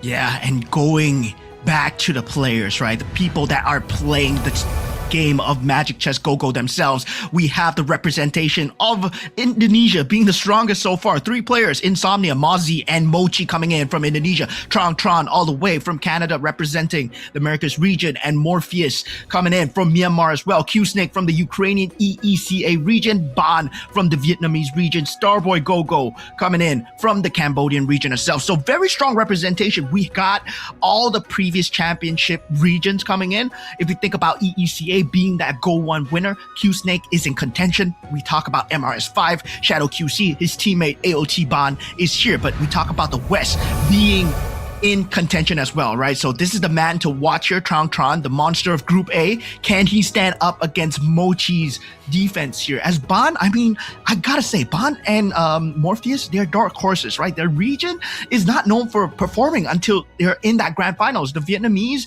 that Cambodian, that Burmese region, well, they always perform well in that grand finals as well. Yeah, when the pressure is on, right? When we look back at Go 1, when Floxy won that entire tournament, we had to go down to the wire, the absolute last game where he clutched it out with some very great late game pivots. At that point of time, it was the 4-star majors that really, prevail. I remember, I think it's the Lunox if I'm not mistaken. But in this case, we're looking at the 2 heavy hitters, where Mochi, of course, on the other end, him and Tron are going to be duking it out. And I feel like what separates these 2 players is how for Tron, he's going to be playing in his own bubble, right? For him, it's all about the economy. He's going to sack his health just to make sure that his bank is filled up enough for that late game. Whereas for Mochi, he has some incredible pivots when the chips are down. And it really, comes down to who has the better late game control. Is that surprise pivot going to give Mochi the upper hand, or is the economic play from Tron going to secure him a more consistent finisher? Going for the commander drafts as well, let us explain a bit of the commander draft. You won't have the choice of picking the same commanders twice, so everybody has one chance at one commander. But of course, priority goes random at that first round, so everybody's given a random roll, and it seems like Q-Snake going first picks up the Kagura, and Mozzie second with the Nana as well. But going with game number 2 onwards, the loser gets to pick first, and in order of their loss all the way down to the champion of that round 1, where the champion of round 1 goes last. Yeah, and that's going to be a very important information because it gives you priority of what you could potentially go for in the commander, like Ban taking that Freya for himself in the opening round. We did see Mozzie going first earlier on with the Nana, the Morpheus with the Alice, and Tron going for the Cho for himself. And I'm interested to see if that Alice is going to come up huge, right? Because he has had I would say quite the 50-50. Quite the rounds yesterday is quite the 50-50, right? A dice roll, and a lot of it hinges on the go-go card in the second round. Do you get the one that increases your 3-cost hero game by 10%? If you don't get that, then suddenly going into the Saber Hellcurt becomes a bit harder. Yeah, definitely. You do need to make sure that you get the Saber Hellcurt very early. That Swiftblade composition does come in very early for that Alice as well. And despite the fact that you're going to be giving up a lot of that early game, that mid game is pretty much secured. If let's say you can get both the combination going, but knowing that there is Ban is in that game as well, Ban is going to play a lot of spoiler, right? He denied the entire Swiftblade yesterday, whether or not he wants to go for that same strategy, right? Because right now, they're not playing for top 4 anymore. They're playing for championship points. They're playing for number 1 here. 8 points will determine whether they get to go into that championship match point field. Yep, and of course, Ban, he is also running the Freya, so if he does want to play spoilers, we will have to see which composition he commits to, right? Usually, if you get a good bruiser start, that's where you will pivot to with your Freya ability. And we saw Tron did that, and he absolutely destroyed the entire lobby. There was no way to sort of recover from that when Tron started hitting his pieces in that mid game. It was the Yuzong that was the tip of the spear. So we'll see if Ban gets sort of the same resources, at the right time to do it. But for the Go-Go cards, every single player, well, most of them going for the default commander Go-Go card, except for Insomnia, who decided to go for Johnson's power instead. Yeah, so being the Fanny, well, of course, you will have a bit of that toss-up, right? You have that extra board space as well, so given that you do go for that Go-Go card of that Johnson, I'm not too sure whether or not it will be in his favor, right? You get a Johnny in the shop, 2 random synergies, well, this might actually be a synergy early on where Insomnia might be planning to go towards that Weapon Master Astro Power synergy extremely early. And if you go for that Astro Power synergy very early, right, you deny away the chance for Morpheus to get that Astro Power Swiftblade going. So there are now 2 players playing spoiler, right? Tron and also Insomnia. They are in that Astro Power pool, making sure that Morpheus does not get his pick of that Helker and also that Saber as well. Yeah, especially the Johnson power was also generated by the Valir exclusive logo card, so he basically rolled the dice and got a pretty good command ability here. And this Astro Power can also contribute to him even more to the late game if he's able to get a Magic Crystal, the Astro Power Magic Crystal, right? We've seen it empower the heroes like Lancelot, like Ling, and this could be, one of those games that we see that. But for now, the Bruiser is going to be what Ban kind of sinks his resources into. Morpheus and Starboy Go-Go having Scavenger as well. But most importantly, Tron deciding that the Neo Beast is what he's going to play with temporarily. So the economy is not going to be as good as the Scavenger players, but it is the Cho, so regardless, he will get economy no matter what. Yeah, Q-Snake already very early on, right? Activating the Mia and also the Fanny combo. So we'll have that Heart Bond combination going. He can rotate towards that Kufra if he wants to, but I don't think that might be the play here, right? Not an early poison build here, but coming in for Mochi as well, he will have the ability to go for that Scavenger Heart Bond combination if he wants to go for it. But a lot of players still not showing their hands. Scavengers will be the name of the game here. A lot of them are playing for the economy. As you guys know, I mean, in terms of top level play, where more money dictates the level of rotations. You have more choices, right? You can go for Exorcist if you want. You can go for Dragon Callers if you want. You can go for Kishin if you want. And generally, we've seen Kishin being the top choice yesterday as well. But generally, in terms of ranked games, right? Exorcist, Dragon Caller, Bruiser buildups, that is the pretty much standard cut and paste. But now, so far, we've seen different builds coming out from players as well, where Mochi goes for Heart Bond 6 initially, then goes for the Kishin 6. Now going into the first carousel round, any game changers there, only the Lunox is available. And I don't think anyone wants to lean into the Lunox super early. Yeah, not really. I think if you were Ban, you were hoping to see a Yuzong in the carousel, but no luck there. So he does go for the Oracle, which still benefits a Bruiser lineup, because all of them want to be in the front. Q-Snake actually leans into the Lunox, and that could be one of the power plays that gets him through that mid game, as he is currently on the win streak. So this Lunox synergy could help him out, since he does have that Kishin with the 2-star Dairoth in the front that is given a Kagura shield, so make it a 4 Kishin, I believe, as he does have the Angela with the Kishin blessing. So this could get him through, and on top of that, he does have that 2 Alu card that he just sold, as he goes for the Scavengers, since he does have the Angela forward. So I think overall this should work out in his favor. Ideally, he would want some item that bolsters that Lunox in the next creep round, but for now, it should suffice. Yeah, and the crazy thing is, right, Ban, he already has a 2-star Yuzong at this early on. Before that first Go-Go card, already he has that 2-star Yuzong already at level 5. And yeah, this is a crazy build up where he will get that 6 Bruiser and he will be secure that mid game for a very long period of time. So Ban is definitely 6 Bruisers with a 2-star Yuzong. Man, oh man, this is not good for anyone. He will accelerate that mid game by a lot of tempo. Right now, it's about building the other synergy. Can he get that 6 Exorcist? Because that will be that dream synergy that he's looking for. If not, he can rotate towards a scavenger just to secure that early game economy as well, because he's going to be definitely winning all these team fights. Look at this board right now. It's a 2-star Yuzong with a Sea Halberd, Heart's Claws, and Oracle. And it's also and Bruiser is also one of the easiest synergy to hit that synergy count for the Freya reward. And we did say he would wish that it's a Yuzong in the carousel, but he still hit a 2-star Yuzong regardless. So this is perfect for him, right? Even has the Feline Blade for the polymorph when the round starts. So this is going to be an easy walkover over Mochi, who did have the Terista in the front and the Angela to outlast Q Snake in the earlier round. But from this point onwards, it really comes down to how much more Ban can speed up from this point onwards, and whether he's able to get a magic crystal, which comes in the Exorcist. In the Exorcist synergy, because that would help him get not only the 6 Exorcists, but basically make this Yuzong even more valuable in that late game.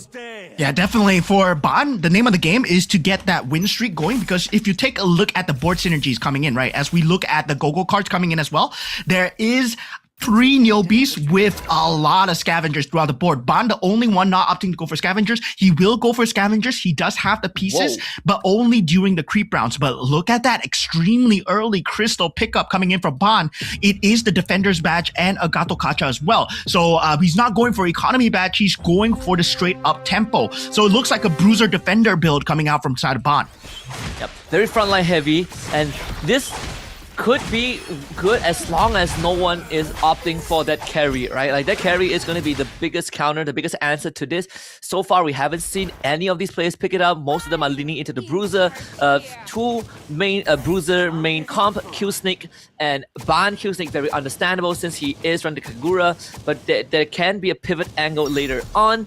As for Mochi, he's still holding onto his second Go-Go card, same as Mozzie, so there's a good chance that they have that rock shield. But for Trong Tran, he's looking to snowball as the game goes on, right? He's already committed to the 4 Neobeasts, but he also has the Mia on his board. So that means that he has round scaling potential already. And for those of you guys that are curious to see what the pivot pieces are, right? Right now, if you take a look at Insomnia's board, the main pivot piece is that Irithel. That is the 4 cost that's available, the Ember Lord, and also that Marksman as well. So he's leaning towards that, but only if he gets the economy to go for more of those pieces. If he gets a 2-star Irithel, he definitely will swing for it, but still, keeping the Neobeast Scavenger at the same time, what the Scavenger synergy does is it boosts your economy. Meanwhile, the Neobeast as well, it farms that Neobeast chest as well. So a lot of them still playing for that gold here. Everyone very healthy, right? As long as you're above that 50 HP threshold, you can trade your HP, make sure that you get your gold up, then eventually roll down for the pieces that you need. Now, Mochi already committing extremely early for the pieces that he wants here. So you will see him at a very little gold, but he eventually does find the Yuzong. Feels like he's going for that Exorcist synergy here. He's still holding on to that purple card. Might be a fast promotion. Yep, he also has the 3 scavengers to get him that economy that he has been, kind of investing early, right? He is going to be not getting max interest, but again, with that 3 scavenger synergy, it should make up for it. Mozzie, on the other hand, unfortunately, is not able to overcome Morpheus so far, who took him a while, but he's starting to get that Saber and the Gushen going. The Hellcut, unfortunately, not his priority in this case, but the fact that he was able to land the Gushen is going to be quite that big boon. He even has the Frontier Blitz as well. So so Morpheus basically able to supercharge both of his main carries. Yeah, I mean, Morpheus has a very scary build, right? He went for the Gushen super early. So meaning that if he gets a very good roll, he can potentially snowball in that mid game as well. So he's on that same streak as Ban in terms of that power spike as well. Ban will have the cleanest power spike, right? He will not be losing a single match as we go on. Potentially maybe the Q Snake because he does have that Lunox with the Kagura shield, but it's a 2-star Yuzong, right? I don't think a 2-star Yuzong is going to lose out. Now, looking at Insomnia going up against Starboy, Insomnia still not finding the pivot pieces. Meanwhile, Starboy does have a very good board already. Yeah. And Mochi is going to start taking a bit of losses from this point onwards until he can reinforce his pieces with, with 2 stars. as he is running low on economy. Unfortunately, we're going to the auction round. And see that random magic crystal is going to be very important for some of these players. Like Mochi wants it, Ban actually wants to see Halberd instead. So I'm surprised that that Morpheus or Ban are not going for the magic crystal. So Mochi gets the freebie, and we know what he can do with that. Not exactly free. That took 12 gold, man. That took 12 gold. That was not the free magic crystal that Mochi was hoping for, but yeah, he did get it. He has a Dragon Caller Mage. And he can lead to Exorcist if he wants. Oh, he goes for Dragon Caller, yeah. This could be a Dragon Caller pivot, right? There's a good chance he goes for it because the Badang is also a Dragon Caller bruiser, so it fits the bill, but it doesn't really sacrifice the Exorcist as much. He could easily give up the Angela, the Kitchen Scavenger in the late game, same as the Odette as well, but with the Odette having the Dragon Caller emblem, the 6th Dragon Caller now feels even better with the damage boost. Yeah, right now Mochi is fishing for the Ruby, right? He's definitely trying to fish for the Ruby as much as possible. If he does get it, it will be a good game for him. If he does not, it's not going to be a good game. Now, looking at the level economy, everyone will be at that level 8 power spike. So at that level 8, you're looking for that 5 cost as much as possible. Right now, I hate to say it, but currently in the meta, that 5 cost is the most meta defining, as not with the previous metas, right? The previous metas, if you get a Claude, a Hanabi, yes, it can secure you into that late game, but right now you need that 5 cost. A 2-star 5 cost is the most meta defining, since you have a lot of defensive commanders out in the board right now. You have the Nana with the secondary life, you have the Kagura in the field, you have the Angela who takes reduced damage, and you also have an Alice which is playing extremely fastball as well. So at the same time, you want to rush for that 5 cost as much as possible. That's why a lot of people, they're still staying on the Scavenger when they cannot find that 5 cost, as we see Insomnia's board right here. Yep, I believe for Insomnia, he's going to be looking for cash out very soon. Still haven't seen the Johnson power really come into effect, which is unfortunate, but once he loses this round, it's going to be a 300 Neo Beats point cash out, and that's where Insomnia needs to start getting a couple of wins. And for now, losing the round over to Trong Tran, who is leaning into the Kishin Marksman, and that's the carry that could be the answer to Ban later on. But he still needs to look for the proper items for this carry, who is currently holding onto the speedy, Hall Step device. Not really the best. So that could be sort of like what defines the late game, but the Ruby does get picked up. Yeah, so meanwhile, for the side of Mozi as well, right? If you take a look at all the Gogo cards right now, Mozi and Mochi still yet to pick up the Gogo cards. If you take a look at the synergy as well, Morpheus has found a 4 Exorcist synergy with 2 Scavenger. So he has economy going for that fishing Gushin, right? Right now he's fishing for Gushin. If you get a 3-star Gushin, he changes the tide of the game. Mochi is looking for a Ruby, he changes the tide of the game. Meanwhile, Mozi, he's looking for a 2-star Lancelot. These are the game changers that people are looking for. Meanwhile, Insomnia, he goes for the roll down, he gets the Ling himself. It might be an Ember Lord Ling, as we see, but he needs the Ember Lord Crystal.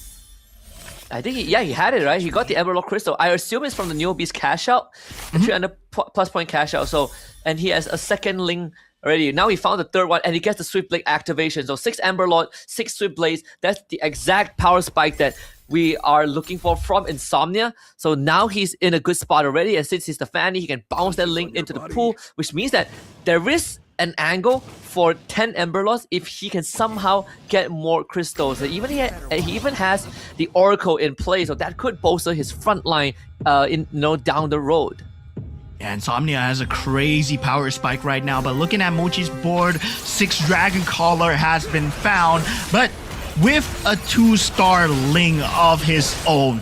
So yeah, that is gonna be that Dragon Caller Ling versus the Ember Lord Ling potential showdown here, right? Currently, the 2 strongest pieces on the map are being owned by the Indonesians here. So right now, it's all about whether or not Bond with the HP and also Morpheus can find that 3-star Gushin, can find that 4-star Gushin, and look at that, 2-star Irithel already out from the side of Insomnia as well.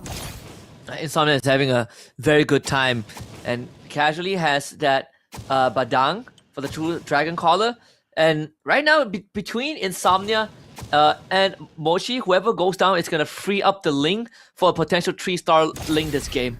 So it's even more important. Even more important for these two players. The carry continues to be the focus, I think, for Kyi and Tron, who both have the same idea, but Kyi, better optimization for the carry, even has 3-phase warpers for his Lancelot as well. All the kitchen items are on the Lancelot, but carry is going to be a good damage supplement as the fight goes on. Yeah, so right now it's all about getting that top 4 spot. Now, a lot of them are going to be taking a lot of damage here, right? Mosey, at this point, he will have a very good build, as we talked about. Now, he will have the Odette at 2-star as well. But this is a Mystic Meow burst build, right? Whether or not it can go through to the Ling in time towards that backfield as well. Now, looking at Insomnia versus Q-Snake, Insomnia having a field day, but that Lancelot is playing spoiler towards his Ling. But that Ling is a 2-star Ling, so he will get that Tempest of Blades down. And yeah, he does get it. So now, Q-Snake in a bit of danger. Insomnia, right now, he has struggled away. Right now, he's looking for as much up as possible. Morpheus gets a 2-star Gusion, but it's not a 3 or 4-star yet. 3-star Hellcut secured. Now, working towards that 4-star. If he gets a triple 4-star, it is going to mean that Ling is going to get very countered because that Saber does a lot of AoE damage. Now, 2-star Lancelot being picked up by Q-Snake. So everyone is up at the A game. This is going to be a crazy end game here. Yeah, and Mosey actually, going for the Stargazer. He did have a 4 Stargazer formation, 9 Mystic Mail, and it's great against Morpheus Exorcist because that just deletes everyone. And we're gonna see Tongtran up against Mochi as well, the Northern Will Bane. So they will cut away the health bar, but this carry that he has actually doing more than enough work. Now it's about taking down that Ling, that 6 Dragon Caller. Tempest of Blaze seems to be more than enough, takes care of the Irithel, but the ultimate snipe was the difference maker. So Tongtran also coming online. Yeah, definitely a lot of players coming online. Still, Mosey now in threat, right? But he is a Nana, will have that second life available. This is a spot where all 8 players are available in that carousel. This carousel means a lot because of 2+1 caps available. Morpheus instantly jumps for it. Insomnia will get the 2+1 caps as well. So that's the +1 cap gone. Mosey, on the other hand, goes for the Heart Bond Crystal. So this is a possibility of a chance of going for the ultimate synergy if he does get it on the board, but he needs a second crystal if he wants to go for it with that blessing as well. So Ultra might be coming out here, but still a lot of them are trying to up as well. Mochi gets a 2-star Gusion. That takes away Morpheus's chances of getting that 3-star Gusion. So yeah, there's not a lot of forecast in the pool. Yep. And the protagonist of this match is going to be the Leomord, right? Which is what Starboy Gogo has, but it's just a Leomord 1-star. He's going to be stuck at level 7, which only gives him a 10% chance of rolling for the Leomord. So a lot of it is going to hinge on this Kufra and Fredrin dishing out the main damage. As you can see, he has 2 Magic Crystal, making Kufra the Weapon Master and making sure that Kufra is the one that is dealing majority of the damage. So that's going to be pretty interesting. But let's see, Insomnia, can he stand up against Morpheus with this Saber and Gusion, who is deleting his front line very quickly, but they gotta do the same to the Ling, and we have seen that in the previous games yesterday. The Saber should be able to do the job with that Winter Crown, and the proc in the last second, Morpheus edging out, and Insomnia brought down a tree. Yo, that was so close. Morpheus down to the last sliver there, but he needs way more, right? That Ember Lord build is going to start racking up on him, and if he goes up against that Dragon Caller Ling, he will face the same problem as well. Now, Mochi gets a 2-star Bane. Now, Tron with a 2-star Ruby as well. He does get it. Oh no, the 2-star Alpha coming out. So it is going to be a toss-up in the air regarding the synergies as well. Now, this is where the itemizations become very important, whether or not you have the correct items, because every single one of them, they have the synergies, they have the 2-star 5 costs. It's now all about the correct itemizations. Do you have the items available? And looking to the further side of Insomnia, does not have damage, does not have a lot of damage, does not have a lot of tank ability, does not have the Dom Ice as well, so he is only relying on synergy for the Ember Lord Ling at this point. Tongtran is going to go with Mochi as well. Insomnia against Mochi. Excuse me. This is what we talk about, right? The 2 Lings and only one of them is going to make it out of there. So it's going to come down to the Ember Lord versus the Dragon Caller. Somehow the dodges the deadliest catch. The Bane does come back to life with the cloak, but is defeated by the Tempest of Blaze. Now it really comes down to who has the better iframes. The Ember Lord, just enough to give him another chance. Yeah, and with that, Morpheus gets taken out as well, right? This is, as I said, it's a very hard issue for him because there's someone else going into that Gusion pool as well. So his Gusion pool was being solidly taken out from the side of Mochi because Mochi was building towards that Gusion as well. Now, looking at Q Snake's lineup, he did have a Lunox. Now, Starboy Gogo, 3-star Terizla on that field, Tron as well, building towards that 3-star carry. That will play spoiler to that Ling if you are able to keep the carry safe. And Ban has been having quite a tough time. All that snowball to get him to level 9, but he's not anywhere close to the 3-star Yuzong. He still needs 4 of the pieces for that Yuzong, which I think but they're actually all still available in the shop. So Ban, he actually has quite the economy if he wants to start the roll down for Q Snake as well. He was looking for the 3-star Lunox, and now he's 3 pieces away from that. For Mozzie, just hit the 2-star Esmeralda with the 9 Mystic Mail synergy. Mochi's gonna have one last chance, but the fact that he fought Insomnia early on means that there's a good chance that Mochi survives for a bit longer. But Ban, does he get the 3-star? No, he needs 3 more pieces for the Yuzong. Yeah, this is now about a case of whether or not you can counteract the Lings. You can get the 3-star Yuzong as well. So Ban is looking for the 3-star Yuzong, right? He's trying to fish for it. He does have 6 pieces so far, but that 3-star Yuzong is not enough against that Ember Lord Ling, right? Yeah. Ember Lord Ling, Dragon Cardinal Ling is going to be very strong, but Q Snake does have that 6 Kitchen synergy, so that's something that's going to be going towards his way. Now Starboy Gogo unable to find any form of damage towards that Ling. That Ling is alive so far. It's now Fredrin versus the Ling here, right? That Heart Bond synergy, does it come into effect here? Yes, it does. It's doing work against the Ember Lord. Dude, this Kufra hits so hard. And Mochi is saved by the bell as he did beat Ban's mirror. So now Mochi gets access to all of the Lings that is available in the pool. Everything going back in as well. So there's a chance for a 3-star Ling, but he doesn't have the economy to go for it.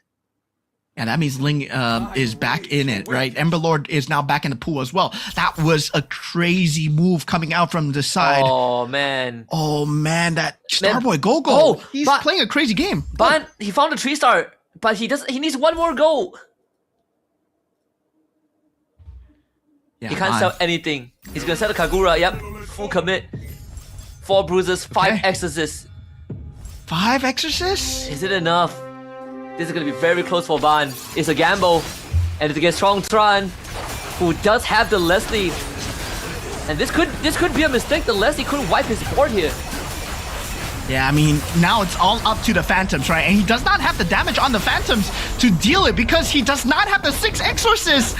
And this, oh no, slight error in judgment going for that 3-star. If he kept that 2-star for that 1 extra round, that Exorcist would have been able to deal with the Leslie, but he did not know who he was going up against. And Q Snake gets taken out as well. That is the Lancelot Kishin combo down as well. So this puts Mochi up in that top with the Dragon Collar Ling because he does have the most Lings available. Now Mozzie as well. Okay, if he does get a 3-star Kagura, it can play a lot of spoiler here, but now people are just fishing for the 3 stars.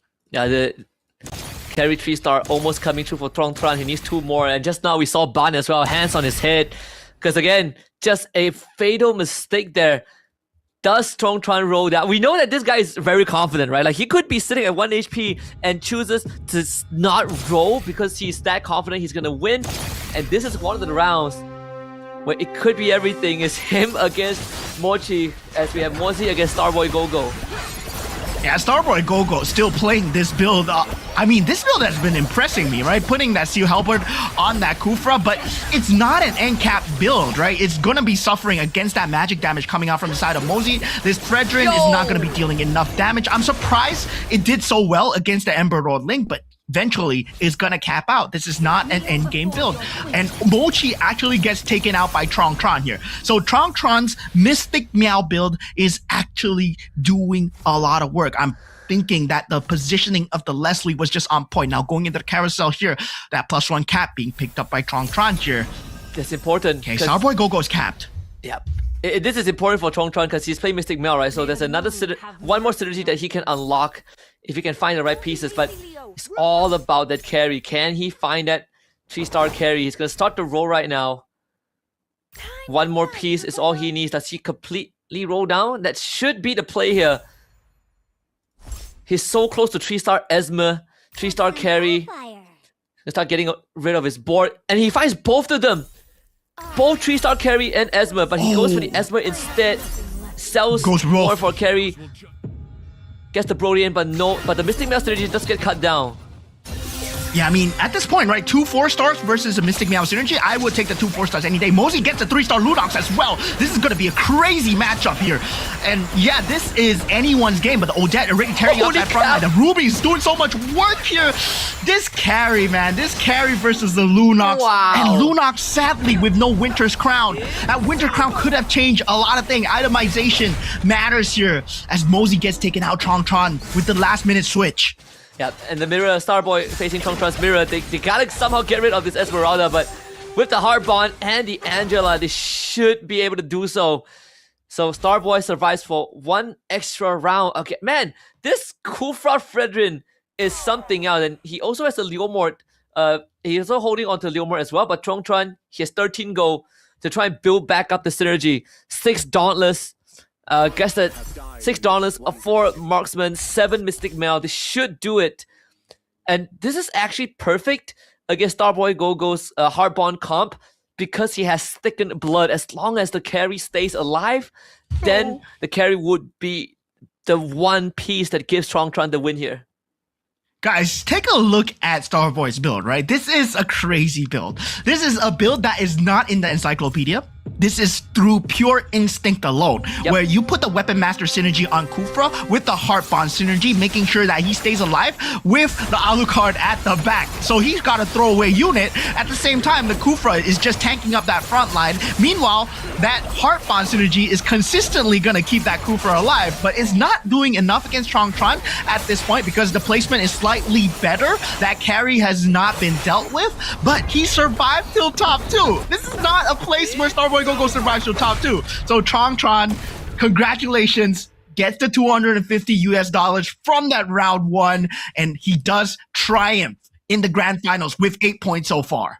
Man, Tron again, this dude is something else. And the craziest thing was that he knew that there was a Dragon Caller Link on the other end, on Mochi, and there's a good chance he faces off against him, decides to commit to a gamble, right? Doesn't roll down at all, and convincingly wins the round because he believed in how strong that 2-star carry build-up was. And alongside his Leslie, never really got to 2-star, I believe, but had enough burst just because he has the Mystic Mail and the thickened blood. Just again, brilliance. We knew that Tron is going to be one of the front runners here, and he is a third of the way there to 18 points. Yeah, and that was the crazy thing where positioning started to matter, because for Starboy Gogo, he was playing a very weird lineup where he was going up against Ember Lord Lings, he was going up against Dragon Caller Lings, he was going up against Lancelot Kishin, and they will have a standard lineup where you want to put the Ling at the back, you want to put the Ling at the back to deal as much damage as possible. Meanwhile, he always puts the Alucard at the back to draw the aggro of the Ling to make sure that the Kufra and the Fredrin stays alive from the initial burst of the Ling. So the initial burst of the Ling was not there at the main party, right? Alucard took the brunt of the damage. So yeah, I believe Starboy Gogo, he played that extremely well in terms of positioning alone. That was just superior positioning, top tier class in that top 2 from that Cambodian representative alone. Yeah, I mean, yesterday he was also the one that knocked out our Malaysian representatives, right? Just by edging, putting himself in that top 4 in the final round. And once more, it's also with a composition that we didn't really expect to get him that far. I remember that I can actually look back into the history of what Starboy Gogo did in the previous yesterday's game. Last game, Starboy Gogo, he was playing, I believe, the Layla or the Kagura, and yeah, he went with the 6 Dragon Caller, Northern Veil, and Swift Blade as well, with a 3-star Terizla that also went with the Dragon Caller Ling, right? That got him second place. So Starboy Gogo is also one to watch out for. Yeah. Taking a look at the game itself as well that just happened. I mean, well, positioning was so key, right? A lot of position spoilers here where everybody was playing a very strong lineup. There was an Ember Lord Ling in the field, 2-star Ling for the side of Insomnia. There was also a 2-star Ling for the side of Mochi as well. Meanwhile, for Tron, right, he was playing a different build. He was going for a Mystic Meow build into that carry, into that Kagura, into that Lunox as well. Then suddenly he found that 3-star and swapped it out for the Esmeralda. So yeah, that was a very good swap coming in from the side of Tron. Meanwhile, for Morpheus, I gotta say, sadly for him, all his pieces were being taken up by Mochi because he was playing the Gushin at the start. I'm gonna pick up a 2-star Gushin, and suddenly for Morpheus, well, bottom 8 because he cannot get the pieces that he needs. Yeah, even for Killsnake, right, he was the only person that went for the Lunox, and of course we have this moment from Ban who essentially just all in on the 3-star Yuzong, but the one that was making the difference was that Exorcist, and unfortunately because of that, all of the snowball that he got basically went down the drain, and it was pretty unfortunate because he was so far ahead, but he just couldn't roll for the Yuzong in the lobby where there's only one other player going for the Yuzong and he wasn't even fully committed to it. And so yeah, Tron getting that victory with the Cho coming in. The economy though, right? And this means that he will be going last again. I mean, this might be potentially he might be picking up a Veil once again because he does have the highest win rate on the Veil so far, right? 100% one time. And yeah, I mean, we did see Pain Owl coming up with that Veil yesterday, but hopefully we get to see it again today as well. And hopefully we get to see more different commanders. We did see a Yuzong yesterday as well, so it does have a very strong scaling potential. We did see Guinevere's did not perform too well, in the exception of Mochi, who performed extremely well with the Guinevere because he did so well the rerolls. Yep, and I again, right, even for Mochi, he unfortunately finished top 4 just because he ran into Tron, you know, with like what 8 HP. But at the same time, it was also because there was still a Nana in play, and Nana has consistently been one of the clutch meisters